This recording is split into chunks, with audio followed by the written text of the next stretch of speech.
Oke, saya buka. Assalamualaikum warahmatullahi wabarakatuh.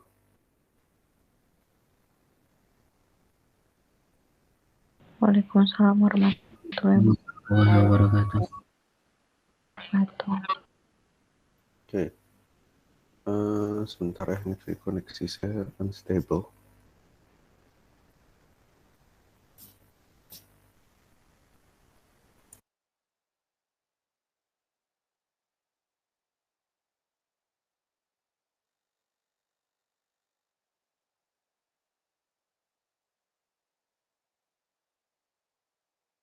Apa suara saya terdengar?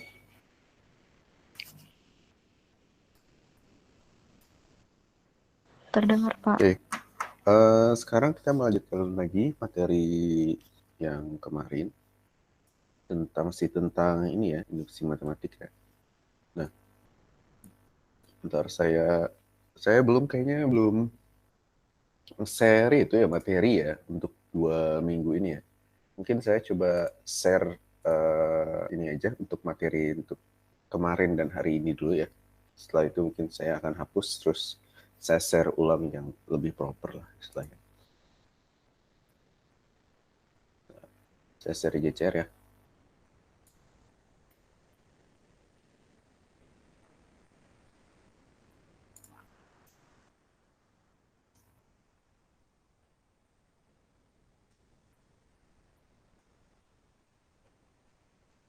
Yaitu sebagai pegangan kalian ya. Oke. Sebelumnya saya istilahnya memberi tugas lah ya. Yang kemarin. Saya share screen sebentar.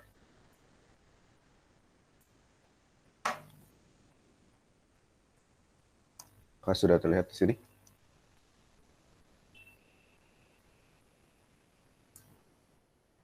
Sudah, Sudah Pak. ya. Nah, kemarin itu saya minta kalian untuk coba ini apa sih istilahnya itu menyelesaikan masalah ini. Kalau di sebuah pesta pasti ada tamu jabat tangan dengan tamu lainnya, hanya sekali saja.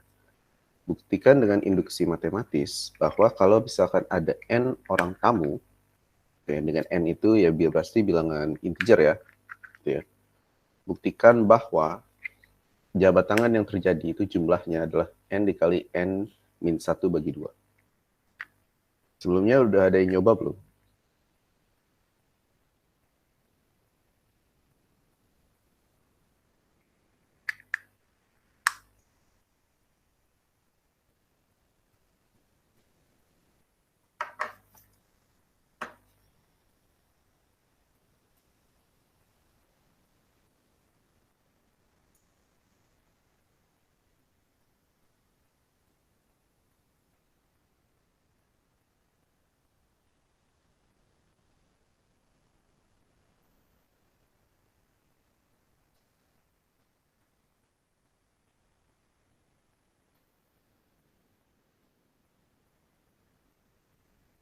Oke, gimana? Coba. Ini kan kasus nyata ya, maksudnya. Kalian diklaim, ada yang ngasih pernyataan, ngeklaim bahwa pasti jumlah jabat tangan itu kalau n-nya berapa gitu ya, itu pasti jumlahnya seperti ini, gitu ya. Dan kalau kalian hitung, ya sepertinya masuk akal, gitu. Kita kalau misalkan jumlahnya 3 orang aja, coba pikirin. Ada 3 orang itu A, B, dan C. Itu ya, tulis ya. Ada 3 orang itu A, B, dan C. Jabat tangannya yang terjadi itu dari siapa ke siapa aja? A, B, B, C, sama A, C, Pak. A, B, B, C, dan AB. Betul ya? A, C, Pak, A, C. Ya, sorry. AC ya? Betul kan ya? Di sini berarti terjadi 3 jabat tangan. Gitu. Nah, kalian harus buktikan dengan induksi matematik. Ada yang udah nyoba belum? Atau bingung gitu, misalkan udah nyoba tapi saya nggak ketemu jawabannya, Pak.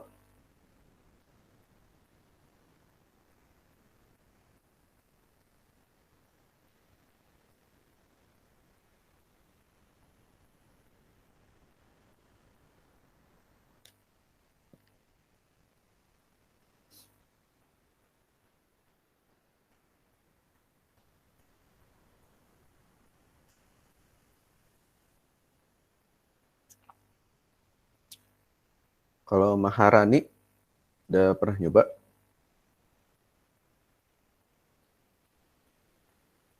Belum, Pak. Kalau Moratua?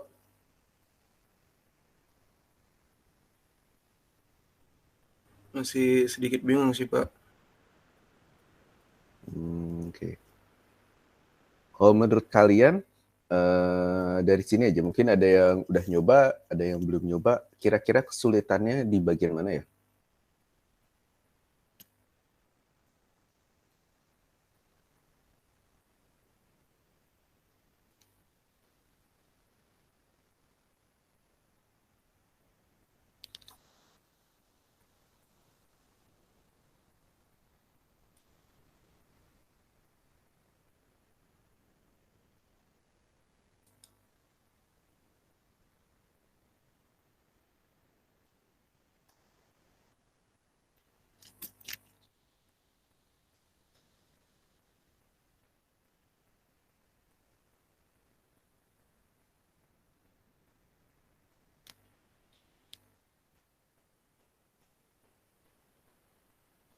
Di bagian mana kesulitannya?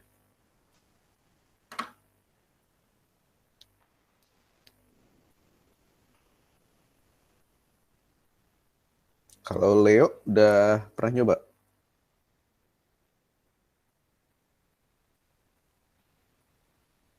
Pak, ini masih agak bingung di bagian persamaannya gitu, Pak. Oke. Oke. Sebentar ya.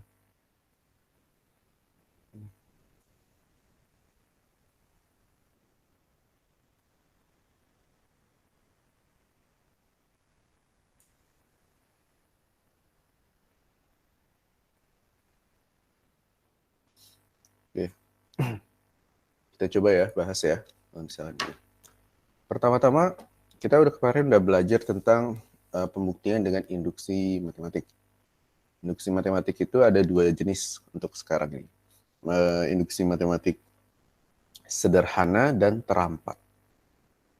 Oke. Pertama-tama, apa bedanya induksi matematik sederhana dan terampat? Saya udah share kan slide-nya di GCR ya, silakan di-download. Tapi apa bedanya induksi matematik biasa yang sederhana sama yang terampat?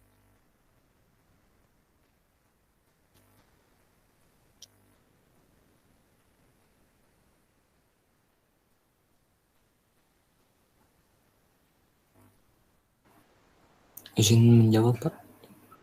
Apa? Silakan Robi. Untuk yang sederhana itu, untuk pembuktian pertamanya menggunakan P1, untuk yang induksi dirampatkan itu PN0. Yang pertama itu kita sebut sebagai apa? Sebutannya apa? Menjawab, Pak. Basis bukan, Pak? Basis ya. Oke. Bentar.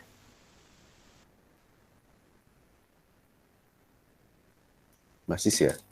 Jadi kita pertama establish dulu bahwa pertama kita punya basis ya. Basis.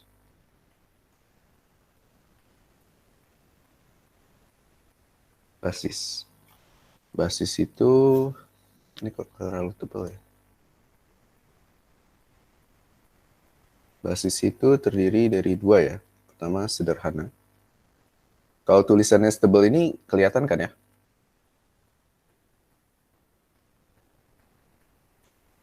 Kelihatan, Pak. Terampat. Bedanya kalau sederhana itu N awalnya itu sama dengan 1. Jadi P1 ya. Kalau terampat N-nya itu sama dengan N0. Nah, sekarang kita lihat kira-kira di kasus yang ini itu sederhana atau terampat? Sederhana, Pak. Kenapa, Natasha? Sederhana, Pak. Karena berjabat tangan, Pak. Orang sama orang gitu. Jadi pasti ada nilainya. Oke. Kalau Maharani? Izin menjawab, Pak.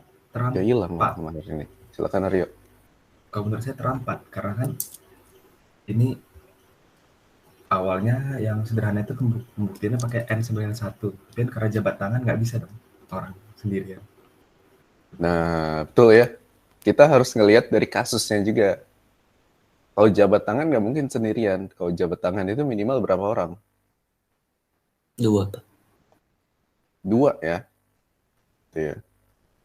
Wis.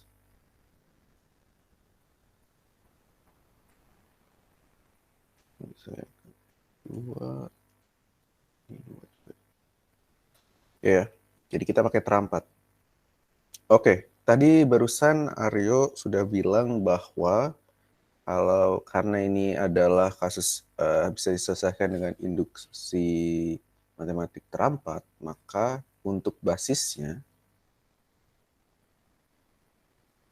kita tulis itu P berapa tadi? 2, Pak. Bentar, saya tulis dulu seharusnya sebenarnya N0-nya adalah 2, maka P N0 itu persamaannya adalah tadi ini ya, N0 dikali N0 kurang 1 bagi 2. Berarti ini berapa? 2, 1 bagi 2. Hasilnya berapa? 1. 1, Pak. Hasilnya 1. Ya. Oh ya. Oke. Basisnya untuk saat ini sudah terbukti belum?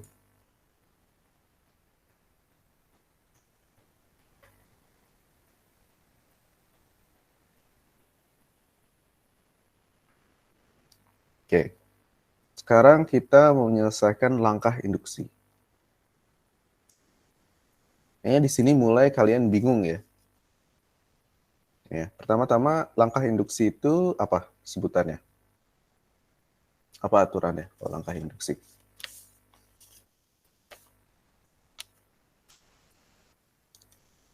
Hipotesis bukan, Pak? Enggak aturannya. Kalau misalkan basis induksi itu apa sih? P1 atau PN0 adalah benar gitu ya. Kalau langkah induksi itu apa? Izin jawab, Pak. Silakan. PN plus 1 adalah benar, bukan, Pak? Kurang tepat, tapi udah menuju benar itu. Ada yang kurang? PN bukan, Pak. PN benar. Gimana kata-katanya kalau kayak gitu? Jika PN benar, maka PN plus 1 juga benar. Nah, itu implikasi ya. Oke. Jika PN benar, maka PN plus 1 benar. Berarti kita harus tulis dulu PN-nya. Jadi kalau PN, itu persamaannya seperti apa? Persamaannya kayak gimana?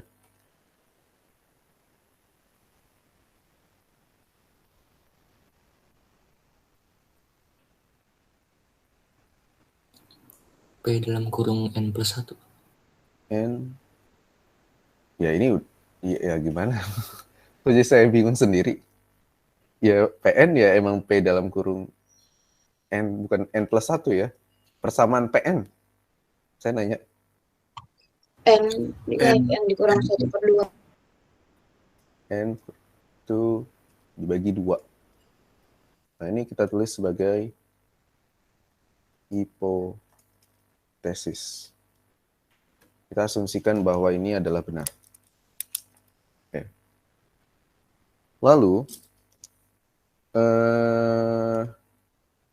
PN plus 1-nya itu bagaimana?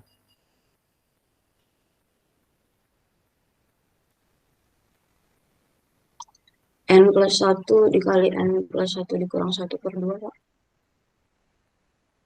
N plus 1 dikali N N plus plus 1 dikurang 1/2. Bisa disederhanakan nggak ini? Bisa, Pak. N Gimana? bisa, Pak. N dikali N plus 1/2. Oke. Atau kalau mau lihat urutannya ini adalah ini tetap N plus 1 yang ininya gitu ya, n plus 1 dikurang 1 jadi n, gitu kan ya, dibagi 2. Gitu ya. Nah, di sini kayaknya kalau di kasus-kasus yang sebelumnya kita itu punya 2 ruas ya. Gitu kan? Kalau misalkan ini ada 2 ruas, kita harus membuktikan bahwa ruas kiri sama dengan ruas kanan dengan menggunakan hipotesis PN plus 1 ya. Mungkin permasalahan sekarang kalian adalah bagaimana caranya membuat 2 ruas. Gitu ya. Ya nggak? Ya, Pak. Itu ya, kalian stuck di situ ya. Tetapi induksi matematis itu tidak harus benar-benar fix harus 2 ruas kayak gitu. Sekali lagi ini adalah sebuah kasus nyata ya. Berarti kalian harus muter otak gimana caranya menyelesaikan kasus spesifik seperti ini. Tapi ini kan kasus beneran gitu kan, kisah skenario nyata gitu ya. Nah, pertama-tama kita coba pakai logikanya. Kalau seandainya saya punya N orang, gitu ya. Misalkan di pesta tersebut jika ada N orang, gitu ya. Terus muncul orang yang baru, gitu ya. Lalu muncul satu orang baru sehingga jumlah gitu ya. Orang jadi N plus 1, maka logikanya saya tanya, orang yang baru tersebut, yang satu orang ini, dia harus jabat tangan berapa kali? N kali. N kali ya. Misalkan kalian ada 10 orang gitu ya. Kalian udah jabat tangan gitu. Jumlahnya tadi berapa kalau 10 orang? 45 kali jabat tangan kan? Dengan ya. Lalu kalau seandainya seandainya ada orang yang ke-11, itu dia harus jabat tangan ke 10 orangnya kan?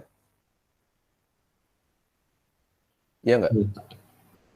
Berarti totalnya harusnya berapa kalau ada 11 orang?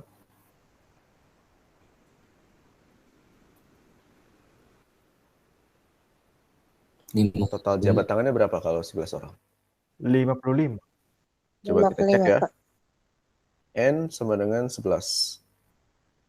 Berarti ini 11 dikali 11 kurang 1 per 2. Itu berapa? 11 dikali 10 bagi 2 sama dengan? 10, 55, Pak. 55. Atau 45 tambah N. Bukan. Tambah 10 lah ya. Itu kan sebenarnya. N-nya kan sebelumnya 10. Berarti logikanya, maka satu orang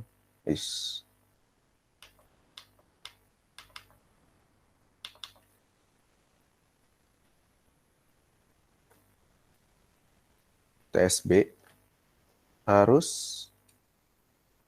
jabat tangan sebanyak N kali. Kalau seperti itu, maka kita bisa tuliskan seperti ini. Apa sebutannya itu? Gimana cara itunya ya? Berarti kita bisa tuliskan hipotesisnya dulu. Itu ya. N kali N min 1 per 2 ditambah N, gitu ya. Sini saya tulis ini adalah sebagai hipotesis. N ini adalah orang yang baru, gitu kan ya. Itu sama dengan N plus 1 dikali N dibagi 2. Oke, sekarang kalian putar otak, gitu ya. Gimana caranya si ruas kiri ini sama dengan ruas kanan? N min 1 bagi 2 plus N harus diapain ini?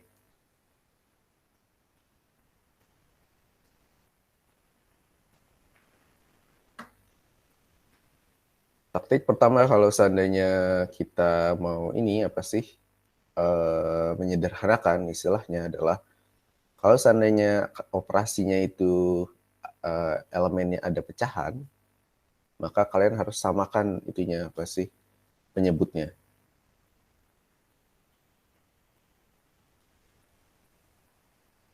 Jadi harus diapain tuh? N-nya itu Pak diubah jadi 2N per 2. Oke. Sini berarti N 1, 2 ditambah 2N per 2. Gitu ya? Iya Pak. Atau kalau misalkan masih bingung, kita bisa tambah N dikali 2 per 2. Itu per 2 ditambah 2N per 2. Setelah itu? Yang N dalam kurung N min 1-nya dikali ke dalam, Pak. Gimana? Jadi N pangkat 2 min N ditambah 2N per 2. Karena kan penyebutnya udah sama. N pangkat 2. Ini penjumlahan loh ini. Enggak, maksudnya kan yang kiri kan N dikali N min 1. Jadi N Oh, pangkat di 2 kayak gini. ya min N plus.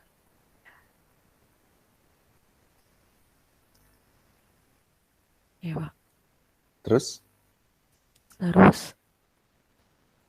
Itu kan min N sama 2N kan bisa dikurangkan. Jadi N pangkat 2 ditambah N per 2. Terus? Habis itu N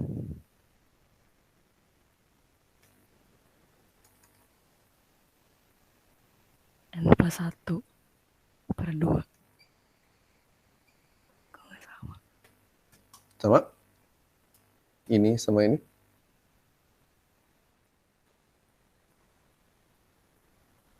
Sama Pak. Sama ya? Cuman bedanya ini saya tuker yang ini di depan, kalau ini di belakang N plus 1. Oke. Kalau gitu, tarik kesimpulannya. Karena basis induksi dan langkah induksi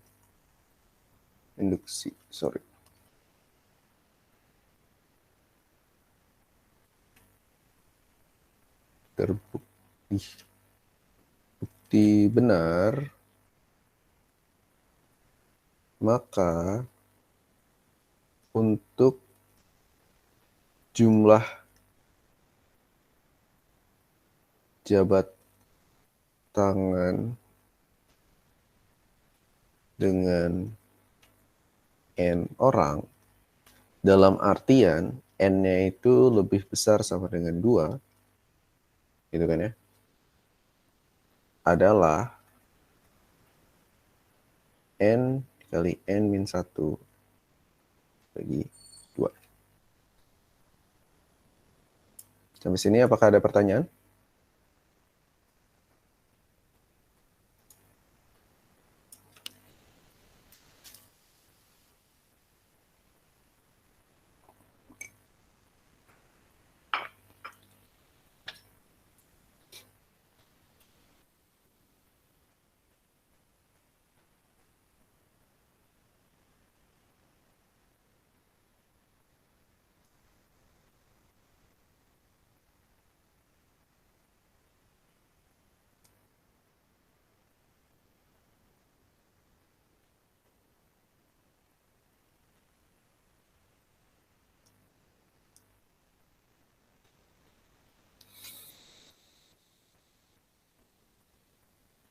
Oke. Kalau tidak ada pertanyaan, kita lanjut lagi. Itu ya, jadi gitu ya. Induksi matematik itu intinya adalah kita harus tetap gunakan, harus putar otak gitu. Harus berpikir secara logikanya juga gimana, itu istilahnya. Nah ini malah kalau yang latihan 7 ini, benar-benar kalian harus menyelesaikan logika proposisi. Gitu. Jadi induksi matematik itu istilahnya itu ini apa sih? Banyak aplikasinya. Gitu.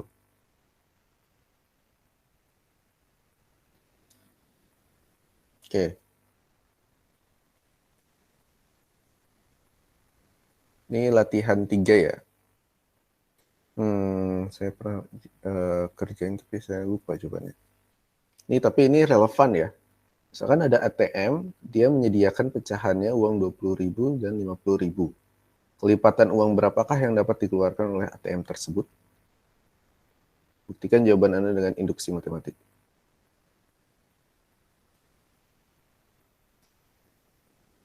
Tuh. Ini kalau saya lupa itu jawabannya. Gitu. Tapi berarti kalau langkah-langkahnya itu di sini tetap kita harus cari basisnya dulu. Basisnya apa? Basisnya itu berarti pecahan terkecil yang bisa dikeluarkan oleh ATM tersini. Berarti di sini 20.000 dan 50.000. 20.000 lah ya. Gitu. Kalau kita minta 20.000 pasti dikasih kan. Tuh. Lalu setelah itu buat PN-nya berapa? Lalu buat PN plus satunya dan sebagainya. Jadi mungkin saya penasaran, tapi catatan saya hilang ya. Catatan saya maksudnya ada di kampus. Oke. Sini ada berbagai ini apa sih contoh-contoh kalian bisa baca-baca. Gitu ya. Jadi sebenarnya sekali lagi induksi matematik itu tidak hanya di bidang matematika saja, tapi di bidang ini pun apa sih di bidang dunia nyata itu banyak sekali aplikasinya. Oke, sebentar ya.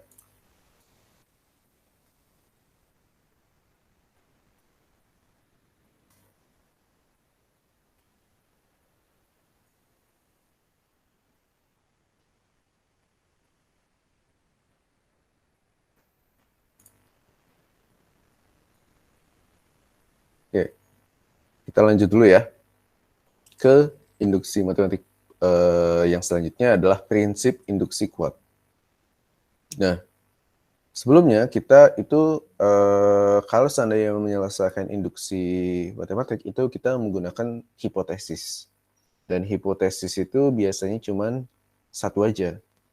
Jadi kadang-kadang kita butuh lebih dari satu hipotesis induksi. Itu.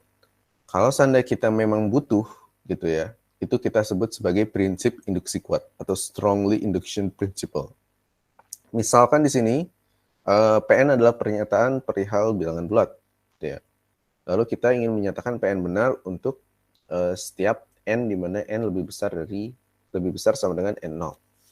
Berarti kalau di sini kita tetap induksi itu 2 langkah ya. Basis induksinya adalah PN0 harus benar. Lalu langkah induksinya kita harus menyatakan bahwa jika PN 0 gitu ya, atau biasanya kalau langkah induksi yang sebelumnya itu jika PN maka PN plus 1 itu benar. Tapi kalau di sini jika PN 0 lalu PN 0 plus 1 seterusnya sampai PN benar maka PN plus 1 juga benar. Jadi ini hipotesisnya jadi menjadi sebuah range. Itu istilahnya. Jadi sebuah range ya, gitu ya. Dan di sini berarti kita si hipotesisnya itu lebih dari 1. Ada PN0, ada PN0 plus 1, PN0 plus 2, seterusnya sampai PN. Pada poin 2 terdapat lebih dari 1 hipotesis dengan mengasumsikan ininya adalah benar. Contoh di sini, kita coba. Bilangan bulat positif tersebut bilangan prima jika dan hanya jika bilangan bulat tersebut hanya habis dibagi dengan 1 dan dirinya sendiri. Dan kita ingin membuktikan bahwa setiap bilangan bulat n di mana n-nya lebih besar sama dengan 2, dapat dinyatakan sebagai perkalian satu atau lebih bilangan prima. Buktikan dengan prinsip induksi kuat. Ini kalau nggak salah kita pernah bahas di slide sebelumnya ya. Jadi di sini membuktikan ada sebuah pernyataan bahwa setiap bilangan bulat apapun itu merupakan perkalian dari satu atau lebih bilangan prima. Kalau nggak salah kemarin itu kita pernah ini ya pasti misalkan angka 20. Angka 20 itu kan bilangan bulat ya. Itu merupakan perkalian dari 4 kali 5. 5 itu adalah bilangan prima. Dan 4 ini kita bisa pecah lagi menjadi 2 kali 2 kali 5. 2, 2, dan 5 itu adalah semuanya bilangan prima. Gitu. Pertanyaannya, apakah semua bilangan yang ada di dunia ini, itu kan ya, setiap bilangan bulat itu selama lebih besar sama dengan 2, itu merupakan perkalian dari bilangan prima. Tuh. Pertama-tama berarti kita basisnya ya. Basisnya itu dinyatakan kalau di sini berarti N0-nya sama dengan 2. Maka Pn0 itu sama dengan 2, di mana 2 itu merupakan 2 kali 1. Sedangkan 2 itu sendiri adalah bilangan prima. Gitu ya. Oke, di sini sebelum kita ada yang itu apa sih salah paham atau bagaimana? 1 itu bukan bilangan prima ya. Bilangan prima itu dimulai dari 2. Itu. Lalu selanjutnya langkah induksinya. Misalkan pernyataan 2, 3, dan seterusnya sampai nilai N itu dinyatakan sebagai perkalian satu atau lebih bilangan prima adalah benar. Hipotesisnya itu berarti kita nggak cuman awalnya itu hipotesisnya adalah Pn saja gitu ya. Tapi ada juga di sini sekarang hipotesisnya adalah kalau P2 gitu ya, lalu P3, lalu seterusnya sampai menuju Pn itu adalah benar. Itu. Maka Pn plus 1 juga harusnya benar. Nah, di sini caranya adalah, yang penting adalah kita harus bisa membuktikan bahwa Pn plus 1-nya itu benar. Nah, di sini tidak ada kayak ininya, pasti tidak ada, sekali lagi tidak ada kayak persamaan pastinya. Ya, ada ruas kiri, kita harus samakan dengan ruas kanan. Tuh. Nah, di sini berarti pernyataan bahwa bilangan ini satu lebih ini adalah benar, ini adalah hipotesisnya. Maka kita perlu menunjukkan bahwa N1 juga dinyatakan sebagai perkalian bilangan prima. Ini untuk langkah induksinya. Nah, ada dua kemungkinan. Yang pertama, kalau N plus 1-nya sendiri bilangan prima, maka jelas ia dinyatakan sebagai perkalian satu atau lebih bilangan prima. Contoh, kalau seandainya 17, itu sama dengan apa?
Kalau 17 itu perkalian apa sama apa?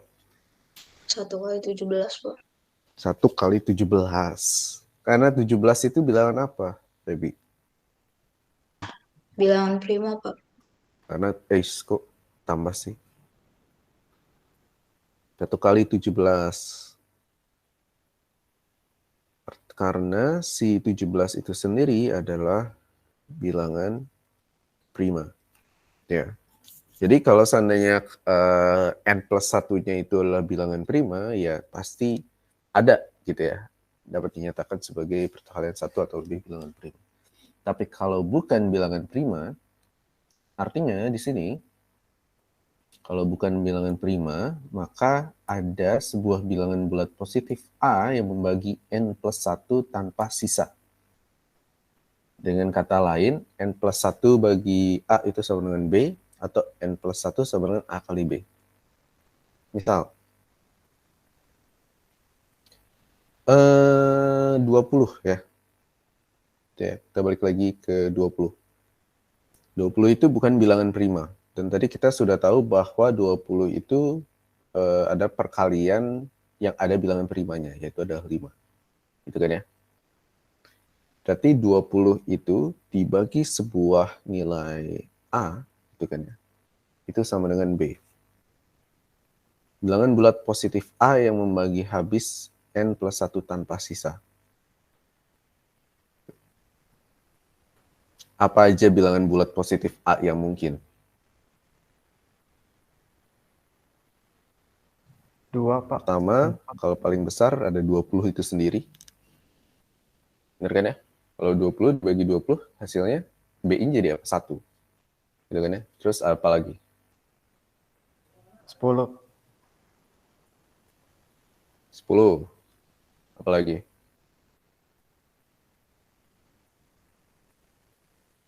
5. 5. Terus 4. 2. 4, 2. Ingat ya, harus lebih dari 2. Jangan 1. Gitu ya. Artinya ada lah ya bilangan bulat positif apapun itu. Nah, sehingga kalau seandainya kita bagi hasil B-nya, ya, kira-kira kalau misalkan dibagi 20, hasilnya apa? 1, Pak. 1, ini bagi 10, 2. 2, bagi 5, 4, 5, dibagi 2, 10, gitu kan ya. Ya, pasti ada juga ya hasilnya. Nah, tapi ada lagi logika yang lain. Di sini, selain pasti ada sebuah bilangan positif A yang membagi habis n plus 1 sehingga menjadi B, tapi nilai B-nya pun harus lebih besar dari A-nya di sini. Ya. Jadi range-nya itu dari 2 sampai N, gitu kan ya, karena di sini P2 sampai PN itu benar, dan nilai B-nya itu harus lebih besar sama dengan A. Gitu. Nah, kalau seandainya A dan B-nya itu adalah bilangan bulat positif, gitu ya, B-nya juga pasti bilangan bulat positif kan ya, dan B-nya itu lebih besar dari A, harusnya bagaimanapun juga antara A atau B-nya itu pasti ada bilangan ininya, bilangan si apa istilahnya itu, bilangan primanya. Kalau misalkan masih bingung, kita contohkan di sini. Kalau 20 kayaknya terlalu ini ya, apa sih? Terlalu besar ya. Dimana kalau saya buat deretnya itu adalah deretnya dari 10 aja, ya. Berarti saya anggap adalah n plus 1 itu adalah sama dengan 10. Berarti deretnya itu dari 1 sampai n, n-nya itu berarti 9 ya. Atau misalkan kalau bingung, gitu ya. N sama dengan 9, n plus 1 sama dengan 10. Maka saya tulis di sini deret-deretnya. P1, gitu ya, koma P2, P3, P4, P5, P6, Capek.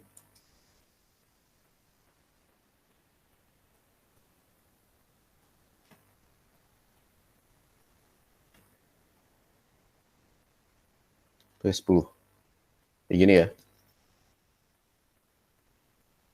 Ini adalah N, atau tepatnya bukan ini ya, tapi P dengan N. Dan di sini adalah P dengan N plus 1. Sudah lengkap di sini? Sudah, Pak. Hipotesis di sini saya mungkin tuliskan.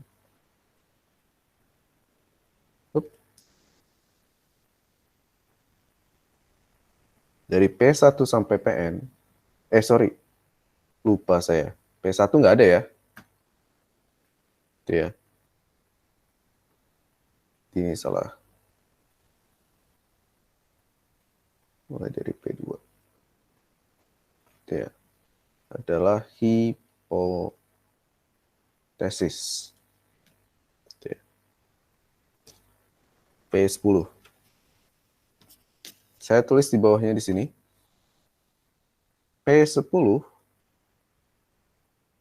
Itu ya. Di sini karena N-nya, atau jangan sampai P10 dulu. Karena N-nya itu N plus 1. Karena N plus 1 itu sama dengan 10, maka dia memiliki persamaan yang tadi adalah 10 gitu ya, dibagi A menjadi B, di mana B N gitu ya. Artinya nilai dari A dan dari B itu dari range-nya berapa aja? Nilai A dan B-nya.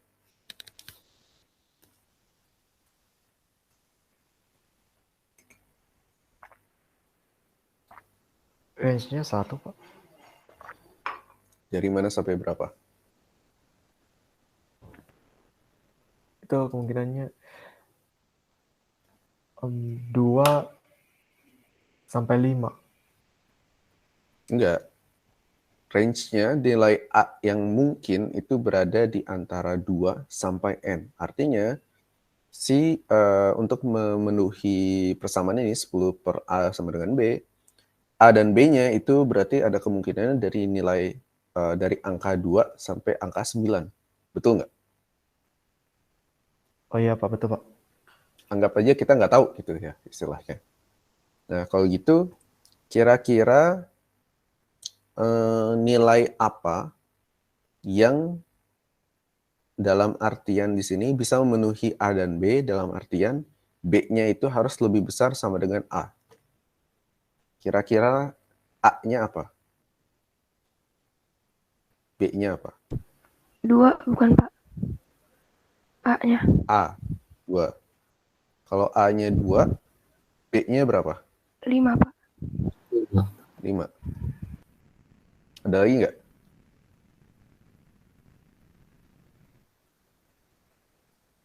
Nggak ada, Pak. Nggak ada ya? Karena untuk contoh ini kebetulan kita punya 2 buah perkaliannya itu adalah dua-duanya bilangan prima. Itu. Jadi intinya adalah bilangan apapun gitu ya, pasti ada kemungkinan pengalinya adalah si nilai A-nya atau nilai B-nya atau mungkin dua-duanya itu adalah bilangan prima. Ini kalau 10 itu kebetulan ya.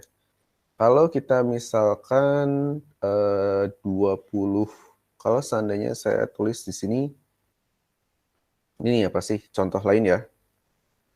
N itu sama dengan 27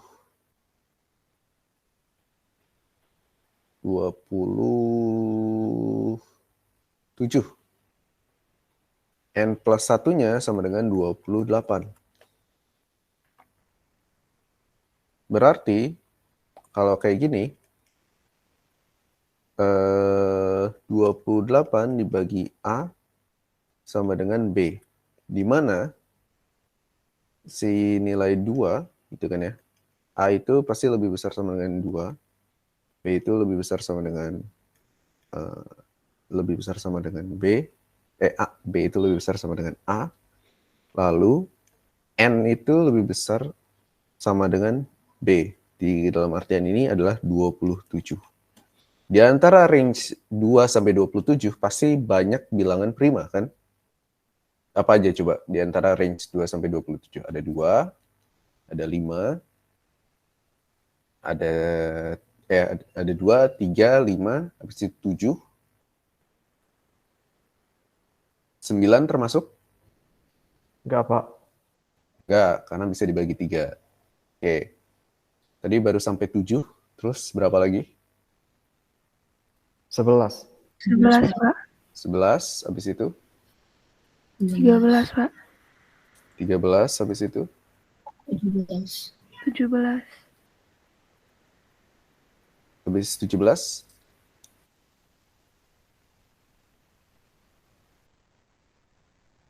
19? Iya, Pak, 19. 19? Enggak, Pak. Oke, ikut. 21? Tidak, Pak. Enggak. 22? Oke, ikut juga, Pak. Enggak juga ya. Kalau 23? Termasuk.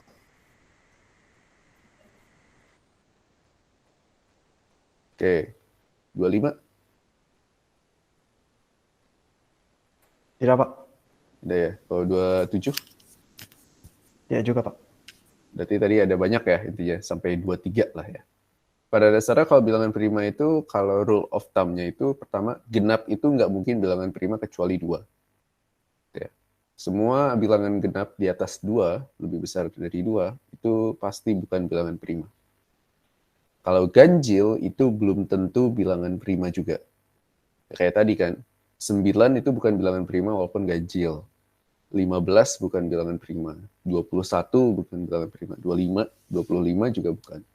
Tapi kebanyakan bilangan prima di atas 2, lebih besar dari 2, itu adalah bilangan ganjil semua. Oke.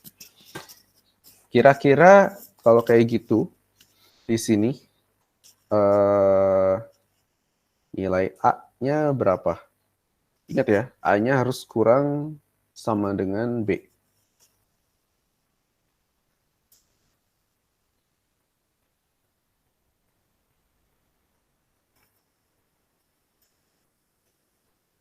A-nya bisa 2, Pak. A-nya bisa 2. Kalau gitu dibagi 2 berarti ini 14. Terus?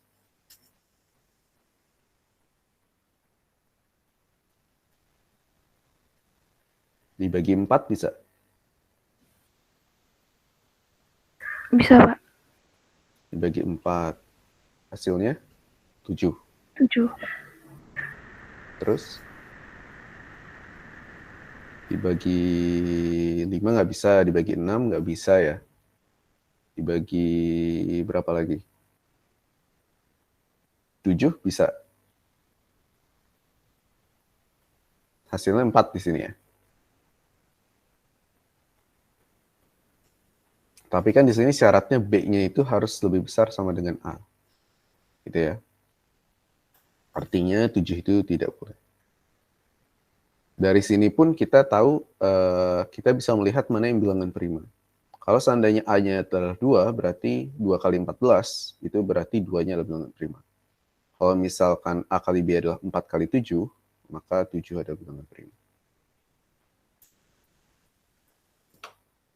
Maka dari sini, mana ya? Dari sini terbukti bahwa apapun nilainya, selama A dan B-nya itu berada di range antara 2 dan N, itu dapat dinyatakan perkalian satu atau lebih bilangan prima. Maksudnya kalau kalian mengikuti ini pun sama aja, gitu istilahnya. Sini mengikuti apa istilahnya itu?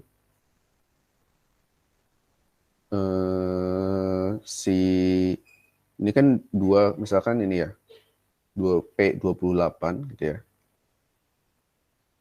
P, N plus 1-nya itu 28. itu sama dengan P2 ditambah,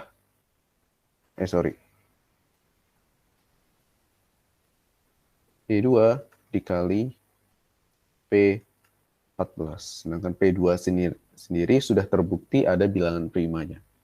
Kalau mau kalian rekursif, P14-nya apakah ada bilangan primanya juga bisa. Gitu ya. Gitu kan. P2 kita rekursifkan gitu ya. Jadi P sini adalah 2 dikali P7. Dan ketiga pernyataan ini, itu sudah terbukti bilangan prima. Jadi mengacu ke basisnya ini. Gitu, karena kan itu kan n plus 1-nya sendiri, atau n-nya sendiri ada bilangan prima. Jadi sudah jelas dinyatakan sebagai perkalian 1 atau bilangan prima.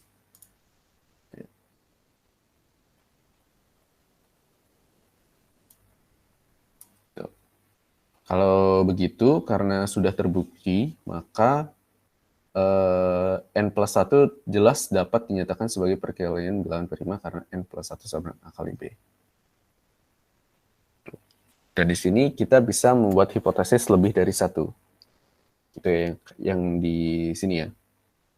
Contoh ini ya. Hipotesisnya itu dari P2, P3, P4, seterusnya sampai P ke N. Di sini N-nya adalah konteksnya kalau N-nya 9, N plus 1-nya 10. Itu. Dengan menggunakan banyak hipotesis, maka pembuktian kita menjadi semakin kuat. Jika hanya satu hipotesisnya dengan mengasumsikan N dapat dinyatakan sebagai perkalian bilangan prima, maka pembuktiannya kurang kuat.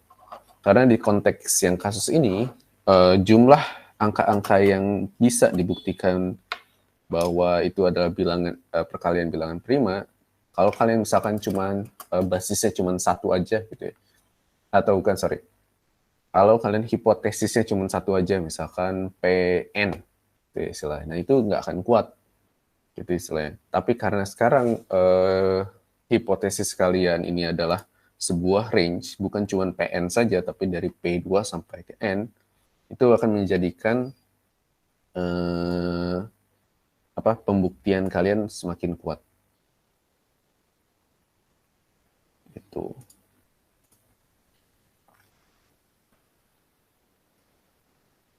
Ya.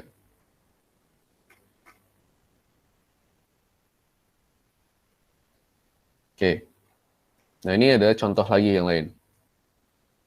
Kita punya jigsaw puzzle seperti ini. Jigsaw puzzle ini terdiri dari sejumlah potongan bagian gambar, gitu kan ya. Nah, di sini dia menyatakan bahwa 2 atau lebih potongan dapat disatukan untuk membentuk potongan yang lebih besar. Lebih tepatnya kita gunakan istilah blok bagi satu potongan gambar. Oke. Blok-blok dengan batas yang cocok dapat dinyatakan bentuk blok lain yang lebih besar. Itu kan cara main itu ya, puzzle kayak gini kan ya. Artinya, jika semua potongan telah disatukan menjadi satu buah blok, teka-teki susun gambar tersebut dikatakan telah dipecahkan. Menggabungkan 2 buah blok dengan batas yang cocok dihitung sebagai satu langkah. Jadi kalau seandainya ada 2 puzzle pieces, ini ya, 1 dan 2, kita gabungkan, itu jadi satu langkah. Nah, di sini, pernyataannya menyatakan bahwa untuk menyelesaikan semua jenis puzzle, teka-teki susun ini, selalu diperlukan N-1 langkah. Kalau misalkan ada N buah potongan, itu dia membutuhkan N-1 langkah. Jadi kalau seandainya di sini N-nya itu ada 100 buah itu ya, kepingan si jigsaw puzzle-nya, maka jumlah untuk ininya adalah untuk menyelesaikan itu adalah 100 min 1 alias 99 langkah. Dan di sini kita memerlukan prinsip induksi kuat. Nah, basis induksi. Di sini, kalau seandainya kalian punya puzzle pieces, nilai terkecil untuk nilai terkecil untuk potongannya itu berapa? Supaya ada puzzle-nya.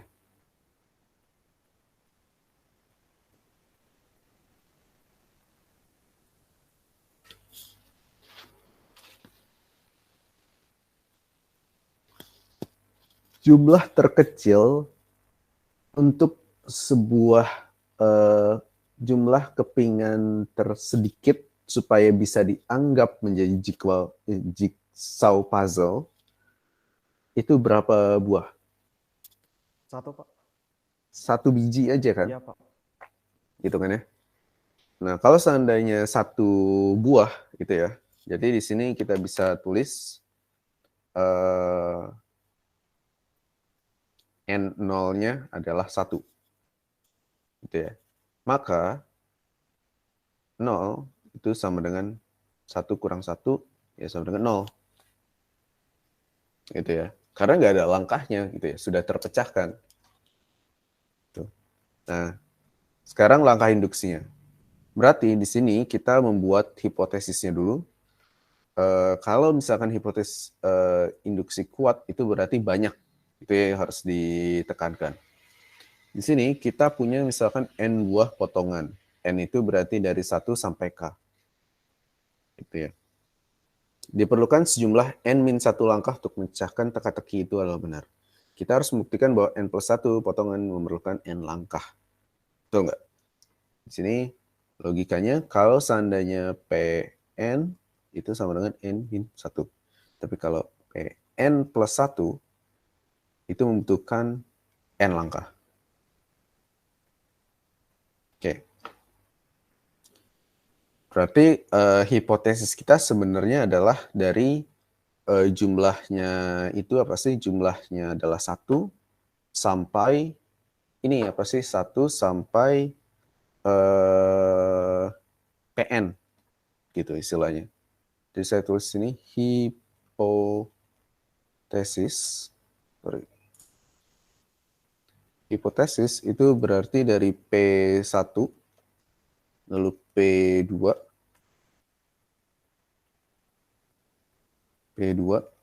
seterusnya sampai PN.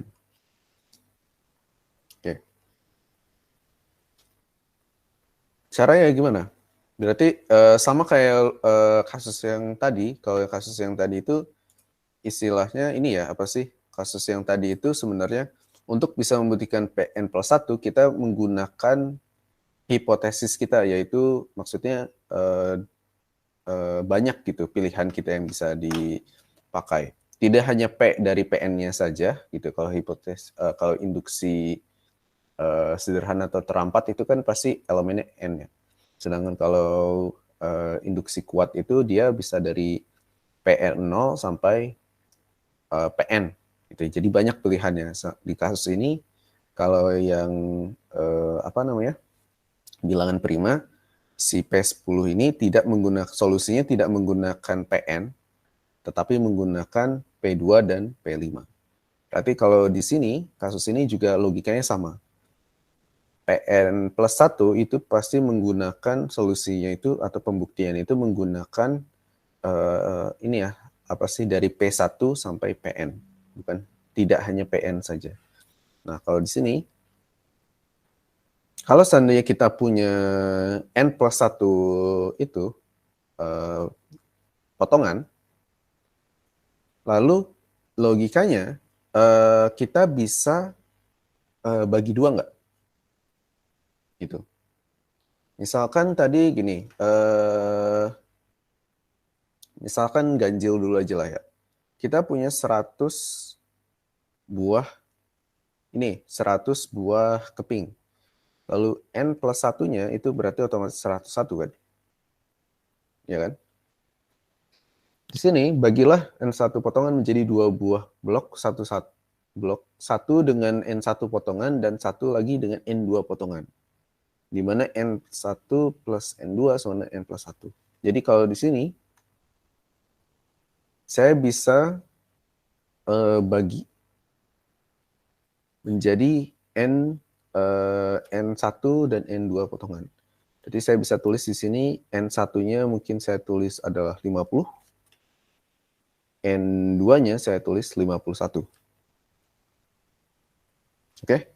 Sampai sini nangkap? Nangkap, Pak. Oke.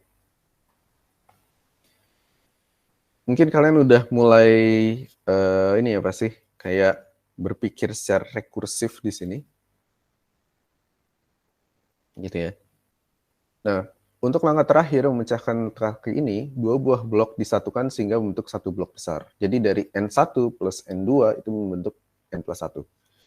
Menurut hipotesis induksi, diperlukan N-1 langkah untuk menyatukan yang satu dan N-2 langkah untuk menyatukan blok yang lain. Digabungkan dengan langkah terakhir yang menyatukan kedua blok tersebut, maka banyaknya langkah adalah seperti ini. Gitu ya. Jadi tadi saya tulis adalah N1 itu dia 50. N2 itu berarti 51.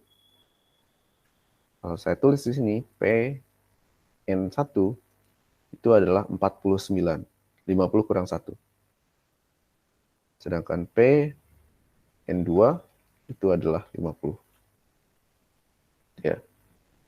Kalau saya coba ini kan apa sih? Satukan, gitu ya. Berarti di sini P ini itu adalah N sebenarnya ditambah 1. Ini berarti adalah 49 ditambah 50 tambah 1. Langkah terakhir. Sorry. Ini jangan ditulis N dulu deh. Takut membingungkan. Berarti di sini N1 tambah N1 tambah N2 dikurangi 2 tambah 1. Gitu, dipisahkan ini ya. Min satunya sama min satunya dikeluarkan. Jadinya min 2 kan. Iya enggak? Yang ini sama yang ini dikeluarkan jadinya min 2. Plus 1. Iya, Pak. Ini N1 tambah N2 itu adalah N plus 1. Jadi pada dasarnya di sini cara penulisannya adalah, kalau misalkan bingung, dari sini adalah N plus 1 dikurangi 2 tambah 1. Hasilnya berapa?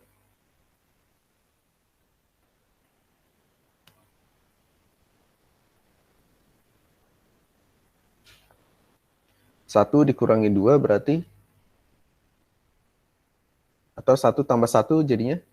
2, Pak. 2, Pak. 2 dikurangi 2? 0, Pak.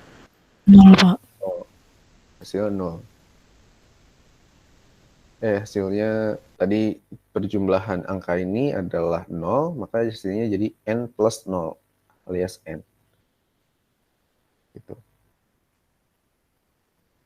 Artinya ini maksudnya adalah kalau seandainya kita bagi menjadi 2, itu sama saja kita membutuhkan kedua si ininya, si balok ini, N1 dan N2, kalau kita coba selesaikan, itu dia membutuhkan N1 min 1 ditambah N2 min 1 tambah 1 langkah. Berarti di sini adalah 49 tambah 50 tambah 1 sama dengan berapa? 100, Pak. 100 alias nilai N. Di sini kan nilai N-nya. Jadi kalau seandainya si N plus 1 mau kita bagi menjadi berapapun istilahnya, itu pasti membutuhkan penyelesaiannya itu adalah 100 langkah. Gitu. Kalau misalkan masih bingung untuk satu langkah terakhir ini maksudnya apa? Kenapa kok tiba-tiba ada satu langkah terakhir? Ingat, ini kan masih terpisah ya. Di sini kita membutuhkan 49 langkah untuk menyelesaikan N1. Lalu di sini N2 membutuhkan 50 langkah, ya kan ya? Terus kalau seandainya antara N1 sama N2 kita gabungin, itu butuh berapa langkah?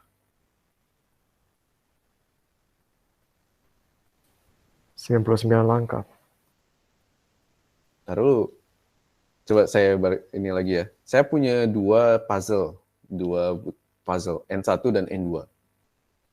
N1 itu sudah butuh berapa langkah? Tadi saya tulisnya 49 langkah. N2 itu berarti sudah ini apa sih? 50 langkah. Udah selesai dua-duanya, N1 dan N2. Saya mau nyatukan kedua puzzle tersebut jadi satu. Itu butuh berapa langkah?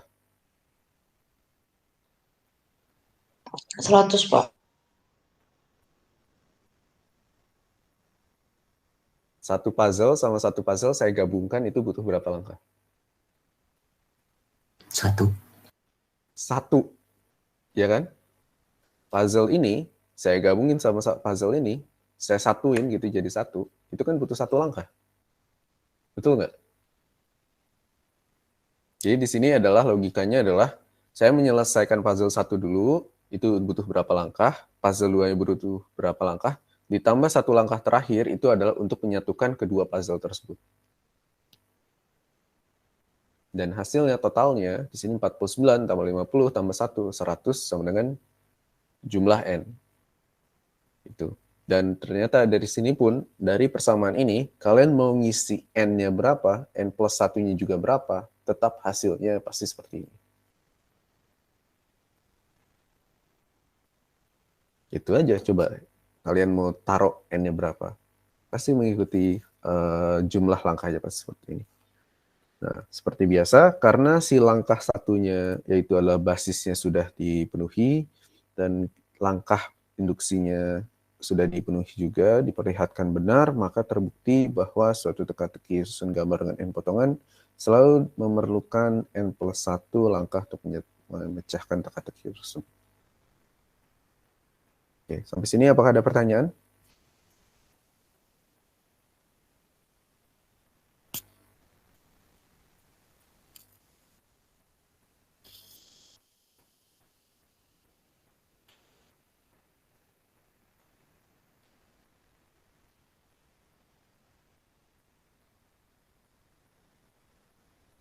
Belum Ada yang ada. masih bingung? Mungkin coba contoh soal, Pak. Mungkin coba Gimana? contoh soal lain. Contoh soal lain ya, tapi nanti ya. Bentar. Sebelum itu, mungkin kita coba kalau seandainya ada kasus yang kebalikan dari yang kita sudah pelajari ini. Sebelumnya kita selalu membuktikan bahwa induksi ini benar gitu ya. Udah hasilnya kayaknya benar semua gitu ya. Tapi ada juga kasus yang memang salah gitu. Tapi entah kenapa dianggap benar, mungkin ada kesalahan atau bagaimana. Ini ada permasalahan misalkan di sini. Apa yang salah dari pernyataan ini? Misalkan pernyataan ini adalah proposisi bahwa semua kuda dalam sebuah himpunan berwarna sama. Apa yang salah dari pembuktian di bawah ini yang menyimpulkan bahwa semua kuda berwarna sama? Basis induksi, kalau seandainya kudanya cuma seekor, pasti benar. Betul? Kalau seandainya ada kuda satu doang, hitam, berarti benar. Himpunannya itu kan warnanya sama semua. Oke. Langkah induksinya, asumsikan PN benar, asumsi bahwa semua kuda di dalam himpunan itu berwarna sama semua. Hipotesis kita optimisnya seperti itu. Untuk membuktikan bahwa PN plus 1 benar, tinjau himpunan dengan N plus 1 kuda. Memori kuda itu dengan 1, 2, 3 sampai N plus 1. Lalu kita tinjau dua himpunan. Gitu ya. Yang pertama, N ekor kuda pertama, 1 sampai N harus berwarna sama. Dan N ekor kuda terakhir, 2 sampai N plus 1 juga harus berwarna sama. Nah, karena himpunan N kuda pertama dan himpunan N kuda terakhir beririsan, maka semua N plus 1 kuda harus berwarna sama. Ini membuktikan bahwa PN plus 1 benar. Kesimpulannya PN benar. Apa yang salah?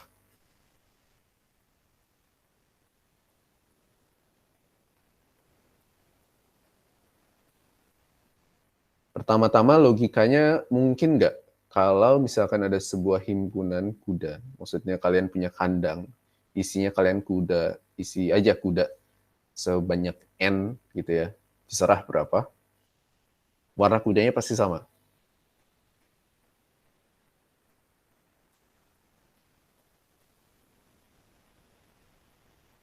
Mungkin, Pak. Mungkin. Tapi pertanyaannya, apakah selalu sama? Tidak, Pak. Tidak. Oke. Tidak selalu sama. Tetapi dari induksi ini menyatakan bahwa pernyataan ini benar. Kenapa dong? Setuju gak kalian?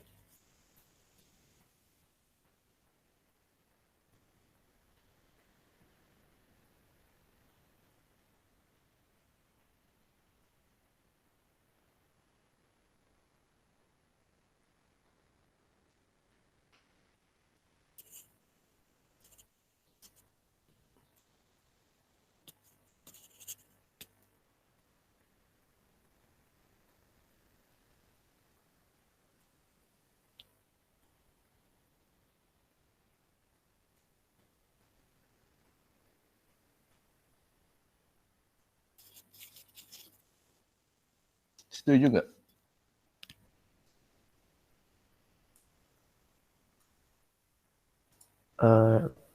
Mungkin di bagian irisannya itu kali, Pak. Kenapa? Itu kan maksudnya irisan itu ada anggota yang sama dari dua himpunan. Kalau ada irisan, berarti pasti ada yang beda gitu, Pak. Jadi N+1 itu belum tentu sama. Oke. Karena ada, tadi katanya pasti yang beririsan itu belum tentu semuanya sama. Gitu ya? Iya, Pak. Ada kata-kata yang ini nggak? Yang udah mulai ya, tapi udah mulai menuju yang benar, tapi belum bisa dibuktikan secara matematisnya. Dari kata-kata ini, ada yang salah nggak kira-kira? Coba baca lagi kalimat ini.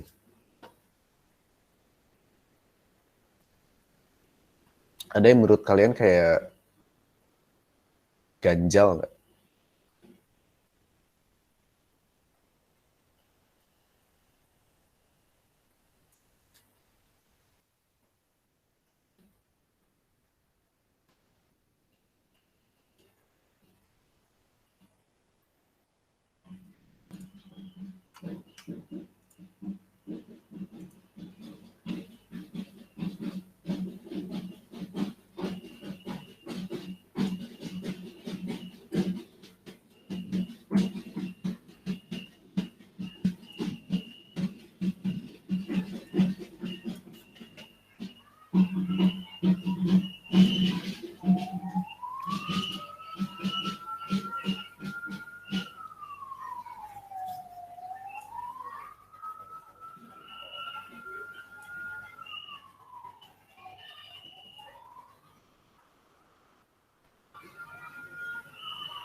Gimana?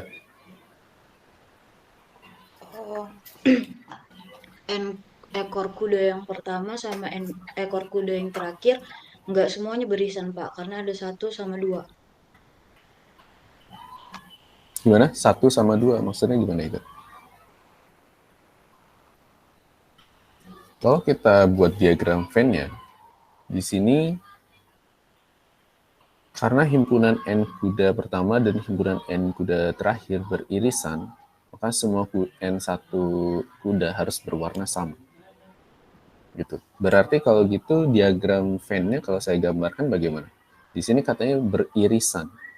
Berarti apakah beririsan itu benar-benar diagram si ininya apa sih, bulatannya, lingkaran si A dan B itu sama?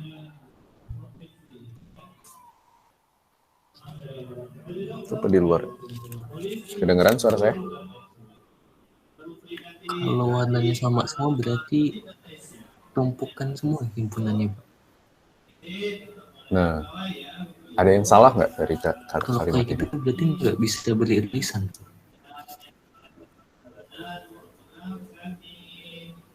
Di sini katanya beririsan, maksudnya benar-benar ini. Apakah diagram Venn-nya itu benar-benar satu bulatan seperti ini atau kurang tepat? Harusnya kayak gimana? Himpunan keduanya beda warna gitu, gimana? Ada yang lain nggak? Jadi ini yang biru itu gimana? Ada 2 bulatan gitu, Pak. Oke, ada 2 bulatan. Saya gambarin jadi yang A biru, yang B oranye. Tapi bulatannya gimana? Katanya beririsan. Kalau beririsan itu gimana? Kayak gini.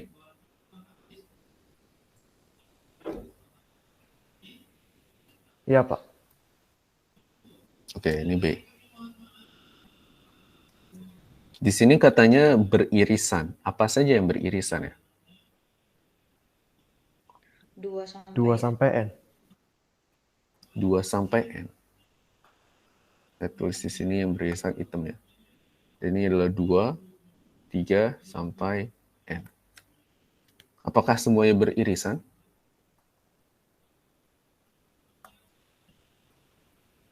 Enggak, Pak. Ada yang nggak beririsan? Apa aja? 1 dan N tambah 1. 1 di A, dan di sini adalah N tambah 1.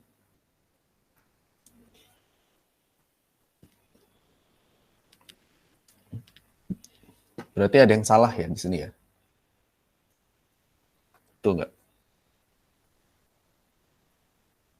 Ternyata di sini dibuktikan dari diagram, kalian gambar diagram Venn saja, nggak semua himpunannya, nggak semua kuda-kudanya itu beririsan. Ada setidaknya 2 kuda yang sama sekali tidak beririsan. Betul nggak? Betul, Pak. Ya. Nah, sini artinya 2 himpunan kalau seandainya 2 kuda ini 1 dan N plus 1, kuda yang ke-1 dan kuda yang N plus 1 ya. Bukan berarti N plus 1 kuda, tapi kuda yang nomornya itu N plus 1 itu tidak akan pernah beririsan. Jadi karena kedua himpunan tersebut tidak sepenuhnya beririsan. Gitu kan ya?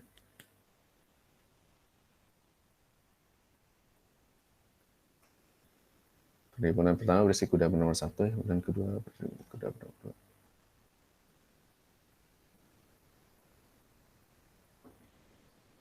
2. Tuh. Jadi intinya adalah maksudnya di sini adalah kalau seandainya kita klaimnya seperti ini yang salah kan ya? Ini yang salah. Nggak pernah akan selalu beririsan.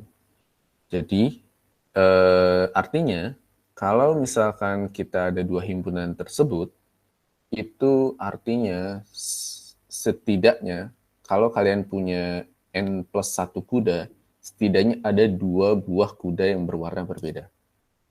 Betul nggak?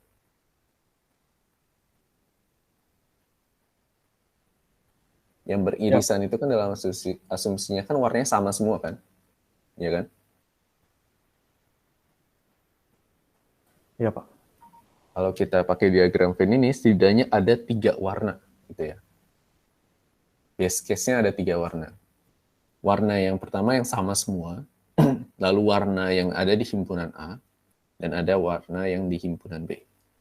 Jadi ini hipotesisnya tidak benar. Ya.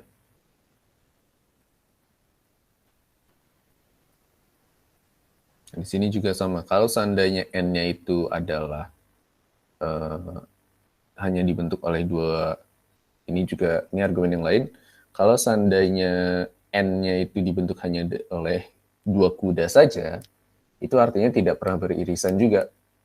Gitu ya. Gimana cara beririsan? Gitu, pasti ada yang himpunan pertamanya itu isinya nomor kuda nomor 1, yang kedua himpunan keduanya kan dibagi 2 kan, gitu kan, kuda nomor 2. Gitu ya. Kalau misalkan keduanya memang berbeda, ya nggak bisa, gitu ya istilahnya. Gitu.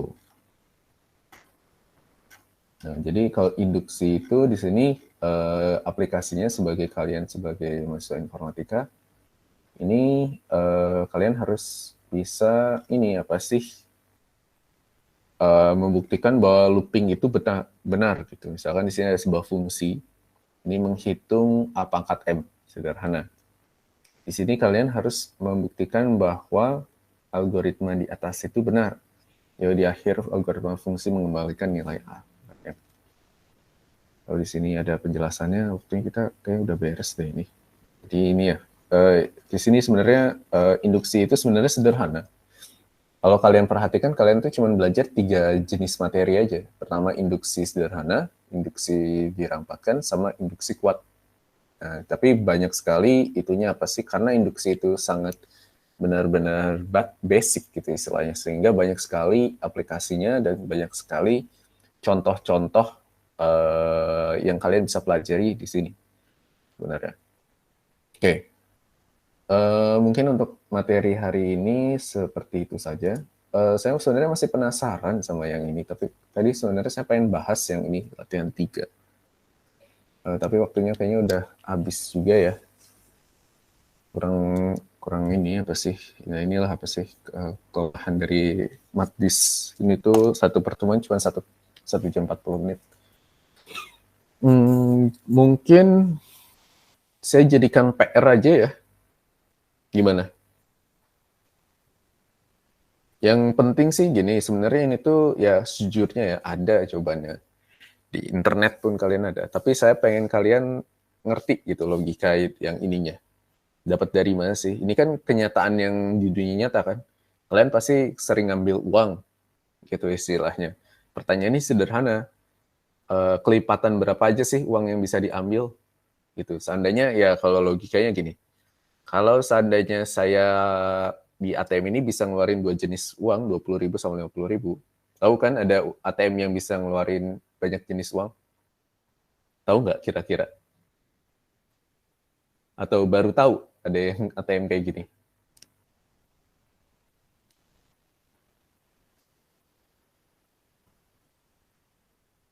Halo? Pak, setahu saya yang ATM-nya pecahannya 50.000 sama 100.000, Pak. Ya ada ya, kalau di Indonesia ada, tapi kalau waktu saya di Jepang lebih canggih lagi, itu dia bisa ngeluarin receh, sampai 1 yen pun bisa dikeluarin. Tapi kalau di sini, iya kalau di Indonesia ada ya, 100.000 sama 50.000. Oke, pertanyaannya sederhana di sini. Kalau seandainya kelipatan berapa aja yang bisa dikeluarkan oleh ATM tersebut? Kalau kalian coba pertama-tama kalau saya pasang 10.000, apakah mungkin? Enggak, Pak. Enggak ya? Enggak mungkin, karena pecahan terkecilnya adalah 20.000. Berarti sini kalian bisa tulis N0-nya adalah 20.000. Itu kan ya? Itu aja udah sederhana tuh. Berarti pecahan terkecilnya gitu, PN0-nya adalah keluarnya 20.000 kan? Itu kan ya? Pertanyaannya adalah berapa dasarnya itu, berapa kelipatan yang ada di ini, apa sih yang ada kalau kalian iniin apa sih? Kalau misalkan kalian mau ngambil N buah uang. Jadi pada dasarnya adalah PN, itu sama dengan 20.000 gitu ya. Dikali apa gitu ya, kali misalkan 20.000 A ditambah 50.000 B gitu ya. Kalau seandainya saya tanya 30.000, mungkin nggak keluar?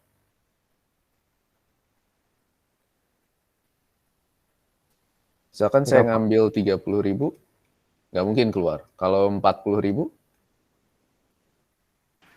nggak mungkin. Ya. Apa kira-kira? 20.000 sama 20.000, Pak. Ya, 20.000 kali 2 ditambah 50.000 kali 0. Gitu ya. Kalau 50.000, berarti kalau 50.000 adalah 20.000 kali 0 ditambah 50.000 kali 1. Gitu kan ya. Nah, pertanyaannya kelipatan apa aja yang bisa diselesaikan? Itu apa sih? Dengan dikeluarkan uangnya dengan ATM ini. Nah, ini nanti saya buat PR-nya ya. Kalau nggak salah, Matfact juga ada PR ya. Semoga saya nggak ketuker ya ngasih tugas. Ya, tiba-tiba saya ngasih tugas Matfact di Matis, otomatis di Matfact. Gitu ya. Mungkin segitu aja untuk saat ini.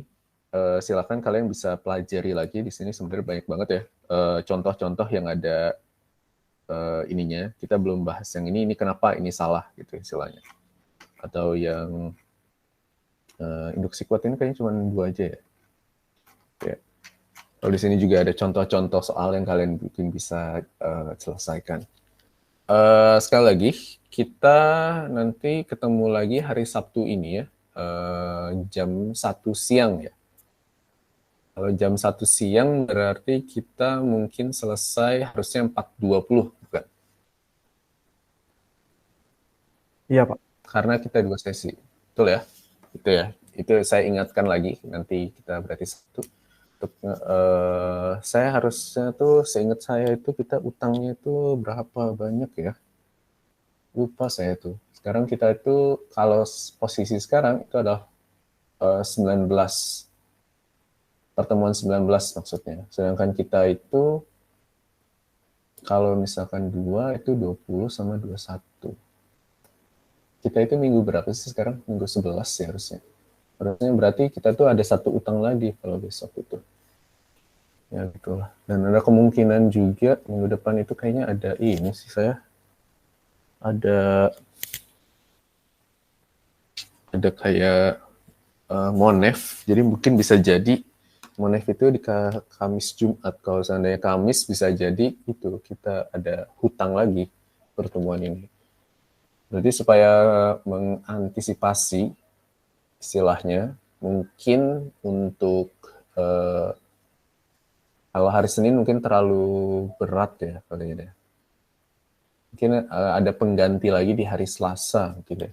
Supaya menanggulangi kita nggak terlalu banyak hutang di sini. Oke? Oke, apakah ada pertanyaan sampai sini?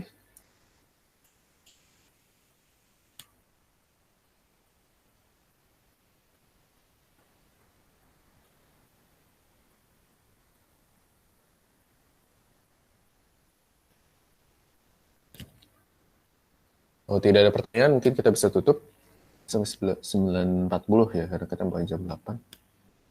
Oke, saya bisa stop presenting dulu. Oke, terima kasih sudah menghadiri dan berpartisipasi untuk ini apa sih perkuliahan pertemuan hari ini. Nanti kan saya utang, selain utang pertemuan, utang slide sama rekaman juga ya. 2 minggu ini saya belum ngasih rekaman dan slide yang coret-coretnya juga. Jadi saya akan coba usahakan cepat ya uploadnya. Lalu untuk pertemuan selanjutnya nanti di hari Sabtu kita akan belajar ke teori bilangan. Lalu sini saya sekali lagi menghimbau bagi ini jarang saya sebenarnya ngasih tahu ini, tapi ingat gitu ya, kalau misal saya itu dari kontrak kuliah pertama menyatakan bahwa kalau misalkan kalian aktif itu sebenarnya ada dinilai sama saya gitu ya. Sampai saat ini itu yang benar-benar aktif itu ya bisa dibilang pemain itu ya apa sih, pemain ya sudah diekspektasi gitu kayak tadi Leo, Robi gitu ya, Raden, terus Feby, Nova gitu ya. Nah saya menghimbaukan lagi bagi yang belum pernah aktif gitu, saya berikan kesempatan untuk aktif. Itu karena kita sebenarnya sudah ada di minggu 11, kita ada 4 minggu lagi. Itu kesempatan kalian untuk bisa aktif lah. Oke, tidak ada tambahan, saya bisa tutup. Sekali lagi terima kasih, mohon maaf jika saya ada salah kata. Saya tutup, Assalamualaikum warahmatullahi wabarakatuh. Waalaikumsalam warahmatullahi wabarakatuh. Terima kasih Pak.